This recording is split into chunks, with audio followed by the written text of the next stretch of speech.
നമസ്കാരം എല്ലാ പ്രിയ പ്രേക്ഷകർക്കും തിരിഞ്ഞു നോട്ടത്തിന്റെ മനോഹരമായ ഒരു അധ്യായത്തിലേക്ക് സ്വാഗതം.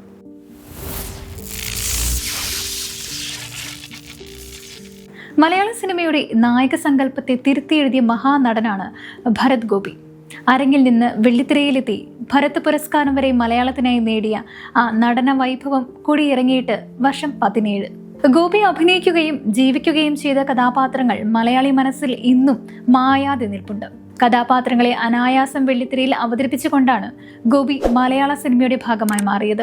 70കളുടെ അവസാനത്തിലും 80കളുടെ ആദ്യവും മലയാള ചലച്ചിത്ര വേദിയിലെ മാറ്റത്തിന്റെ മുഖമായിരുന്നു വി ഗോപിനാഥൻ നായർ എന്ന ഗോപി. ഗോപിയുടെ ചലച്ചിത്ര ജീവിതത്തെ രണ്ടായി നമുക്ക് പകുത്തെടുക്കാം. പക്ഷാഘാതം, അതായത് 1986 ഫെബ്രുവരി 20 റിലീസാവുന്നതിന് മുൻപും അതിനുശേഷവും തന്റെ കലാജീവിതത്തെ ഗോപി ഇങ്ങനെ വിവരിക്കുന്നു. പക്ഷാഘാതം വരുന്നതിന് മുൻപ് 85 സിനിമകളിൽ അഭിനയിച്ചു. പക്ഷാഘാതം വന്നതിന് ശേഷം 250 സിനിമകളിൽ അഭിനയിക്കുവാൻ വിസമ്മതിച്ചു. അവതരിപ്പിക്കുന്ന ഓരോ കഥാപാത്രത്തിലും തന്റെ അനായാസ ശൈലി നൽകാൻ ഗോപി ശ്രമിച്ചിരുന്നു. നാടകവേദിയിൽ നിന്നും ചലച്ചിത്ര രംഗത്ത് ഗോപിയെ കൊണ്ടുവന്നത് അടൂർ ഗോപാലകൃഷ്ണൻ ആയിരുന്നു. ചിത്രം സ്വയംവരം. അടൂരിന്റെ കൊടിയേറ്റം എന്ന ചിത്രത്തിൽ ലോറി ഡ്രൈവറുടെ സഹായിയായ ശങ്കരൻകുട്ടിയായി വന്ന ഗോപി ലാളിത്യം നിറഞ്ഞ അഭിനയ രീതിയിലൂടെ ആ കഥാപാത്രത്തെ മലയാളികളുടെ മനസ്സിലേക്ക് സന്നിവേശിപ്പിച്ചു. അതോടെ കൊടിയേറ്റം ഗോപി എന്ന് ലോകം സ്നേഹത്തോടെ ഗോപിയെ വിളിച്ചു. നായകന്റെ വേഷത്തിൽ നിന്നും വില്ലനായിട്ടാണ് അടുത്ത ചിത്രമായ തമ്പിയിൽ ഗോപി എത്തിയത്. ഗോപിയുടെ സിനിമാ ജീവിതത്തിലെ ഏറ്റവും മികച്ച കഥാപാത്രങ്ങളിൽ ഒന്നായിരുന്നു KG ജോർജിന്റെ യവനികയിലെ തബലിസ്റ്റ് അയ്യപ്പൻ. KG ജോർജിന്റെ തന്നെ ആദാമിന്റെ വാരിയലിലും ഭരത് ഗോപിയുടെ മികവുറ്റ അഭിനയ മുഹൂർത്തങ്ങൾക്ക് മലയാളി പ്രേക്ഷകർ സാക്ഷ്യം വഹിച്ചു. ഭരത് ഗോപിയെ സംബന്ധിച്ചിടത്തോളം അഭിനയം എന്ന് പറയുന്നത് അഭിനിവേശവും പാപപൂർണമായ പ്രലോഭനവും ആഴത്തിലുള്ളൊരു ധ്യാനവുമായിരുന്നു. അതൊരിക്കലും വെറുമൊരു തൊഴിലായിരുന്നില്ല. അവനെ ഓടിച്ചത് ഭൂതവും അവനെ വശീകരിച്ചത് ദൈവവുമാണ്. അപരിചിതമായ നാട്ടിൽ നിന്ന് ഒരു നീരൊഴുക്ക് പോലെ വന്ന് മലയാള സിനിമയെ സമ്പന്നമാക്കി നിശബ്ദനായി അദ്ദേഹം. സ്വയംവരം എന്ന സിനിമയിലെ വേട്ടയാടുന്ന തൊഴിലില്ലാത്തവൻ മുതൽ രസതന്ത്രം എന്ന ചിത്രത്തിലെ ഏകാന്തമായ വൃദ്ധനായ അച്ഛൻ വരെ ചില നിഗൂഢമായ കിണറ്റിൽ നിന്ന് ആഴത്തിൽ വലിച്ചെടുത്ത ഊർജം പകരുന്ന കഥാപാത്രങ്ങളെ ഗോപി ധാരാളമായി അവതരിപ്പിച്ചു. ചില സമയങ്ങളിൽ അദ്ദേഹത്തിന്റെ ചിത്രീകരണങ്ങൾ ശ്രദ്ധയോടെ കേൾക്കുകയും കാണുകയും ചെയ്യുമ്പോൾ ആ പുരാണ കിണറ്റിലെ വെള്ളം നമുക്ക് കേൾക്കാം.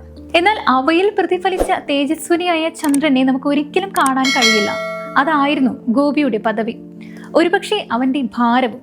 ജീവചരിത്രകാരന്മാർ ഗോപിയുടെ വേരുകൾ തിയേറ്ററിൽ നിന്ന് കണ്ടെത്തുന്നു. പക്ഷേ അയാൾ പരിഭവത്തോടെ ഒരു ലോകം പ്രകടിപ്പിക്കുന്നത് കാണുമ്പോൾ അവന്റെ വേരുകൾ മറ്റെവിടെയോ നാടകത്തേക്കാൾ പ്രാകൃതമായ ഒന്നിൽ, ജീവൻ ഉത്ഭവിച്ച ജലം പോലെയുള്ള പുരാതനമായ ഒന്നിലുണ്ടെന്ന് ഒരാൾ സംശയിക്കുന്നു. ഒരുപക്ഷെ അദ്ദേഹത്തിന് അത് അറിയാമായിരുന്നു, അല്ലെങ്കിൽ വേദങ്ങൾ പറയുന്നത് പോലെ അവൻ പോലും അറിഞ്ഞിട്ടില്ല. സർഗാത്മകതയുടെ ഈ നിഗൂഢ സ്രോതസ്സിലേക്കുള്ള പ്രവേശനവും അതിനു മുൻപുള്ള വിനയവുമായിരുന്നു ഗോപിയുടെ പ്രത്യേകത.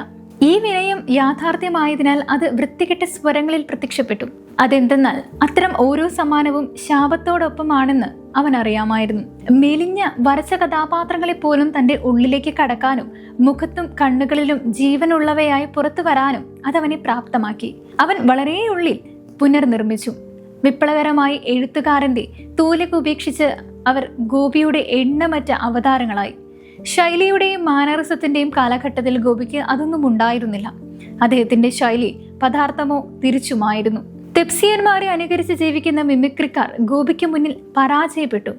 എന്തെന്നാൽ അവൻ തന്നെ അനുകരിച്ചില്ല. അതിനാൽ അനുകരണീയനായിരുന്നു അദ്ദേഹം.